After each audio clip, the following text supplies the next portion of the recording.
ਹੌਲੀ ਮਿਹਨਤਾਂ ਨਾਲ ਨਾਮ ਹੁੰਦਾ ਆ। ਪਹਿਲਾਂ ਹਰ ਬੰਦਾ ਆਮ ਹੁੰਦਾ ਆ। ਦੁਨੀਆਦਾਰੀ ਚੋਂ ਜੋ ਤਰਾਸ਼ ਬਣਦੇ, ਆਪਣੇ ਤੇ ਰੱਖ ਵਿਸ਼ਵਾਸ ਬਣਦੇ ਹੋਏ। ਆਮ ਜਿਹੇ ਮੁੰਡੇ ਵੀ ਨੇ ਖਾਸ ਬਣਦੇ, ਆਮ ਜਿਹੇ ਮੁੰਡੇ ਵੀ ਨੇ ਖਾਸ ਬਣਦੇ ਹੋ। ਆਮ ਜਿਹੇ ਮੁੰਡੇ ਵੀ ਨੇ।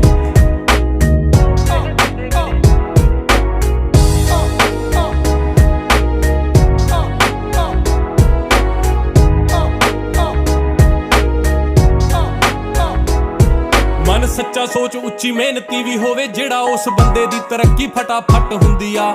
ਫਾਇਦੇ ਵਾਲੀ ਗੱਲ ਦੱਸਾਂ, ਕੱਢ ਸਾਰੇ ਹੱਲ ਦੱਸਾਂ, ਸੱਚ ਦੇ ਤੇ ਭੀੜ ਸਦਾ ਘੱਟ ਹੁੰਦੀ ਆ। ਹੋ ਅੱਜ ਨਹੀਂ ਜੇ ਹੁੰਦਾ ਤਾਂ ਉਹ ਕੱਲ ਹੋ